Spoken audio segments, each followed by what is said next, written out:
haddii aad horey u buuxisay barnaamijka Franklin County deeqa 10,000 ama 15,000 ee Franklin County Columbus Ohio bixinayso applicationka maanta ayuu duu yahay inaad submit garaysid waa haddii lagu soo diray invitationka lagu cazumay agentin uu kula soo xiriiray email ama telefoon kugu soo diray maanta waa inaad sida ugu dhaqsi badan applicationka aad dhamaystirtaa submit garaysaa applicationka lana xiriirtaa agentigaaga si aad labadiina u submit garaysiin wali waxaa socda barnaamijka EIDL grant deeqaas oo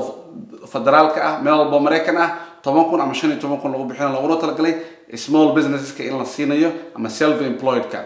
barnaamijka paycheck protection program cafintiisi gabagaba ayay maraysaa haddaba haddii aad cafinta aad buuxinin sida ugu dhaqso buuxi haddii kale lacagta waad bixinaysaa ugu dambeyntii green card lottery asagana beri oo talaado ah ayuu ku eg yahay taariikhdu tahay November 9 haddaba haddii aad aragtid Mareykan imaadid wadanka adduunka ugu dhaqaale weyn sida ugu dhaqso badan beri ay kugu dambayso waa inaad buuxisaa applicationka aad submit garaysaa ciyaarta meel walba joogtaan waa salaamantihiin waa maxamed faarax haddii aad channelka YouTube ku cusub tahay ama aad Facebook saaxiib la tahay fadlan saaxiib la noqo i follow garay channelka la wadaag videogan dhammaan asxaabtaada iyo ehladaada meel walba ay joogaanba okay waxaan idiin wadaa afar qodob oo muhiim ah afarta qodob waxa weeye kan koowaad Franklin County saacadtiin waxay bixinaysaa county Columbus ku yaala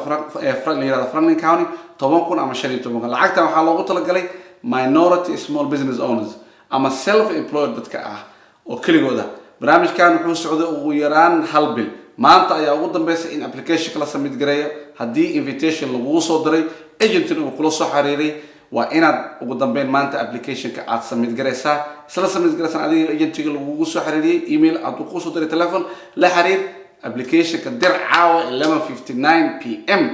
intii la gaarin fadlan haddii invitation lagu soo diray dad badan aad buuxiyay invitation aan loo soo dirin dadkaas ayaga waa inay sugaan Franklin County way la soo xiriiri doonaan email oo soo diri doonaan barnaamijka waxaa loogu talagalay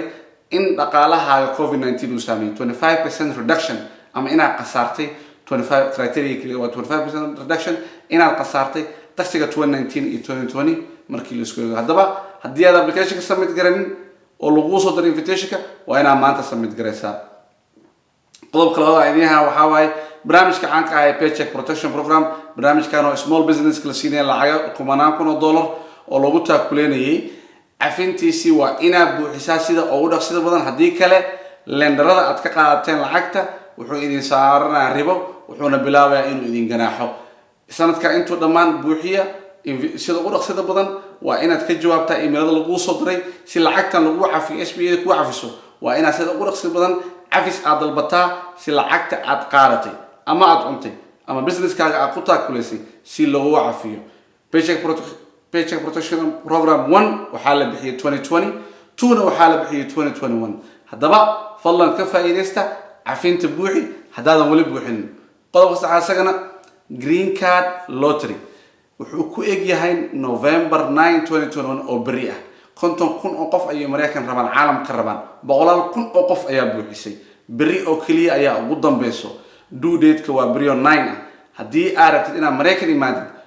wadankan waa inaad green card-ka aad buuxisaa application-kiisana aad submit garaysaa haddii su'aalaha la weydiinayo waxa waa haddaan passport helin ma buuxsan karaa waa buuxsan kartaa waa baqtiyaa nasiib passport picture sawir fiican oo clear gal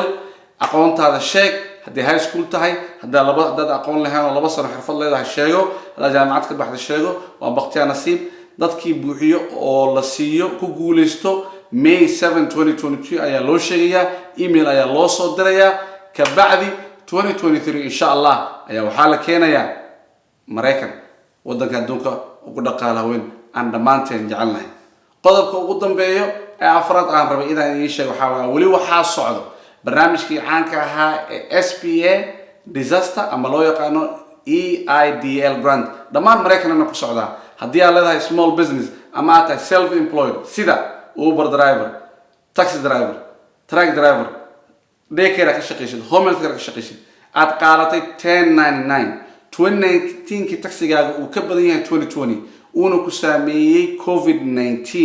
xaq ay u leedahay barnaamijka inaad buuxid waa shuruudda koowaad talabaad waxa waaye waa inuu businesskaaga ama xaafadda aad degan tahay uu ku yaalo low income community neighborhood labada shuruud oo kaliya hadaa buuxisid lacagtan 10 kun helaysaa haddii 30% aad qasaartay haddaa boqolkiiba 50 aad qasaartana waxaad helaysaa $15,000 barnaamijku wuu furan yahay deadline-kiisa asagana waxaa waaye hadduu alla yiraahdo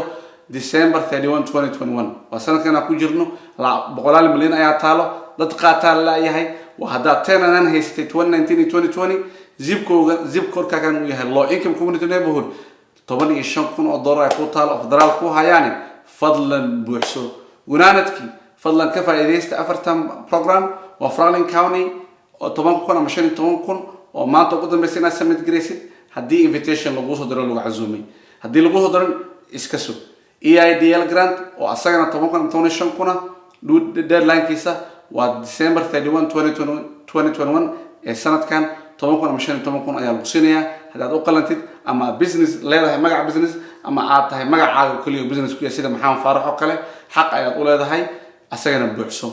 جرين كارد لوتري مريكن عالم كل شهر تكجوك فضلا ودمق على جرو لكن بحين كده سيدة منطقة أنا UK نيجيريا تشاينا لكن ما لها كله وبحسن كران بري أيام قدام بيسو أو ثلاثة سيدة ورق سيدة أنا سجنا فضلا بوحي هدارتي إلى أمريكا إمادد ودمبنتي